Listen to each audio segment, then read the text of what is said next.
अगर हम भारत की 10 सबसे ज़्यादा कमाई करने वाले फिल्मों की लिस्ट की तरफ गौर से देखें तो उनमें सबसे ज़्यादा कमाई करने वाली फिल्मों में हमें साउथ इंडियन फिल्मों के ही नाम ज़्यादातर दिखाई पड़ते हैं।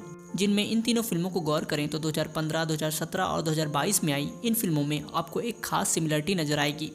ये तीनों ही फिल्में भारत की सबसे महंगी फिल्मों में से रही हैं और कमाई के मामलों में इन फिल्मों ने अपने अपने समय में बेंचमार्क सेट किया है। साथ ही ये तीनों ही फिल्में ना तो बॉलीवुड में बनी हैं और ना ही कोई ऐसी भाषा में जो भारत में सबसे ज्यादा लोगों द्वारा बोली जाती हो। इसके बावजूद भी इन फिल्मों ने भारत के साथ साथ विदेशों में भी कमाई का परचम लहराया। साथ ही RRR फिल्म ने फॉरेन में भी काफी तहलका मचाया है, जिसे वहाँ की ऑडियंस काफ़ी पसंद कर रहे हैं। दोस्तों, आज की इस वीडियो में हम बात करेंगे भारत के बेहतरीन फिल्म निर्देशक SS राजामौली के बारे में, जो अपनी एपिक एक्शन फैंटेसी फिल्मों के लिए जाने जाते हैं। SS राजामौली को भारत का जेम्स कैमरॉन भी कहा जाता है। जेम्स कैमरॉन अपने फिल्मों की वर्ल्ड बिल्डिंग के लिए जाने जाते हैं, लाइक अवतार, टर्मिनेटर, अलीटा और टाइटैनिक। उनकी फिल्मों की दुनिया रियल लाइफ से काफ़ी अलग होती है, इसके बावजूद भी ऑडियंस उनके फिल्मों को एंजॉय करती है। और यही क्वालिटी हमें इंडियन फिल्म निर्देशक SS राजामौली के फिल्मों में देखने को मिलता है। जो कन्विक्शन, जो विज़न राजामौली देखते हैं और हम ऑडियंस को दिखाते हैं, वो हमारे रियल वर्ल्ड से काफ़ी अलग होती है, लार्जर देन लाइफ होती है। इसके बावजूद भी उनकी फिल्में हमें कन्विंस करती है। साथ ही मासी से क्लासी सभी ऑडियंस इनके फिल्मों को एंजॉय करते हैं। हमारे देश की पौराणिक कथाओं के बारे में लगभग हर कोई जानते हैं, चाहे रामायण में राम लक्ष्मण हों या महाभारत के कौरव पांडव हों। SS राजामौली की बात जो मुझे पर्सनली सबसे ज़्यादा पसंद आती है, उनका उन्हीं माइथोलॉजिकल स्टोरीज़ का रिक्रिएशन। यानी अगर आप उनके फिल्मों को गौर करेंगे तो उनके फिल्मों में काफ़ी सीन रामायण और महाभारत के ही रिक्रिएट वर्जन्स होते हैं। चाहे आप बाहुबली की इस सीन को देखें जो कृष्ण के बर्थ के बाद उनके पिता वासुदेव उन्हें मथुरा ले जा रहे होते हैं, तब के उस सीन को बाहुबली द बिगिनिंग में काफ़ी बढ़िया तरीके से दिखाया है, जो काफ़ी आइकॉनिक है। उसके बाद RRR फिल्म में रामचरण के ये राम अवतार में ये सीन भाई काफ़ी OP है।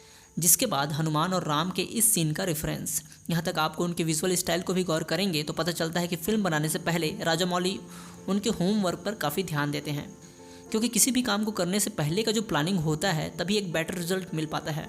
हम सभी को पता है महाभारत में कौरव और पांडवों के युद्ध में कौरवों की हार हुई, जिसमें पांडवों की जीत का सबसे बड़ा कारण कृष्ण थे। और ये स्टोरी हम सबको पता है, लेकिन SS राजामौली का विजन है कि क्या हो अगर कृष्ण और कर्ण एक साथ होते।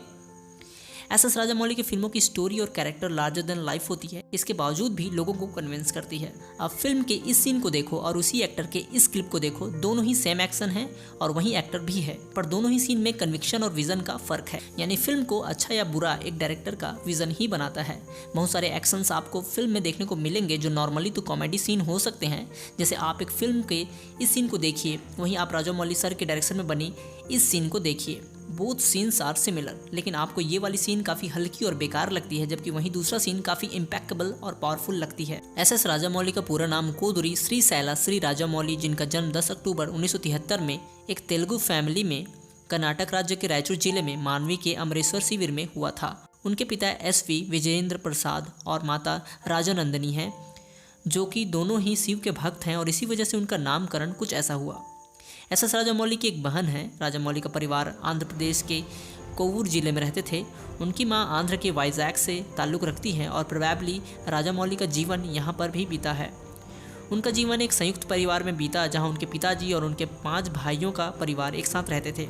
कोवूर में उन्होंने 4th क्लास तक की पढ़ाई की। उसके बाद राजामौली एलुरु में चले गए, जहां उन्होंने इंटरमीडिएट के पहले साल तक की ही पढ़ाई की, जिसमें उनका 2 साल का गैप हुआ। जिसके बाद कोवूर में उन्होंने अपने इंटरमीडिएट को कंप्लीट किया। इसके बाद उन्होंने कोई फॉर्मल एजुकेशन नहीं लिया। राजामौली को अपनी दूसरी कक्षा से ही कहानी कहने का शौक था। जब वो 7 साल के थे तब उनकी दादी ने उन्हें रामायण, महाभारत और भागवत महाकाव्यों के बारे में बताया था। उसी एज में उनके पिता ने उन्हें अमर चित्रकथा कॉमिक्स से परिचित कराया, जिसमें Indian historical figures, religious legend और फोक टेल्स के बारे में दिखाया गया था। ये सारी चीज़ों ने राजामौली के लाइफ में बहुत बड़ा इम्पैक्ट डाला और शायद यही एक बड़ा कारण है कि आज वो अपने फिल्मों में कुछ इस तरह के कैरेक्टर्स को क्रिएट कर पाते हैं।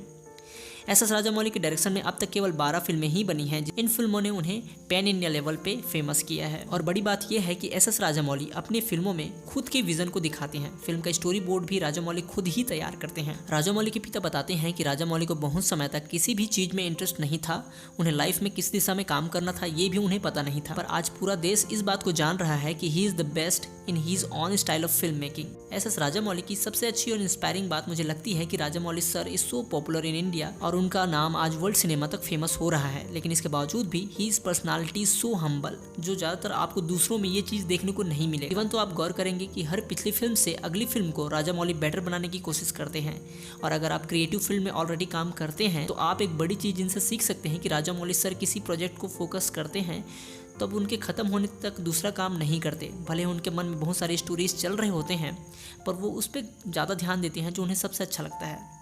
सिंपली कहूँ तो मैं ज़्यादातर ग्राउंड लेवल मूवीज़ देखता हूँ, पर राजामौली की फिल्में मुझे काफ़ी फैसिनेटिंग लगती हैं। इनकी फिल्में मुझे बचपन की याद दिला देती हैं कि कैसे मुझे इसी तरह के कैरेक्टर्स इमेजिन करने में मजा आता था। दोस्तों, एस राजामौली के बारे में यह वीडियो आपको कैसी लगी कमेंट करके जरूर बताइए। साथ ही आप इस तरह के वीडियोस और भी देखना चाहते हैं वो भी बताइए, और इसी तरह के बायोग्राफी और मोटिवेशनल वीडियोस देखने के लिए हमारे चैनल AR लाइव को सब्सक्राइब करके बेल आइकन दबाइए।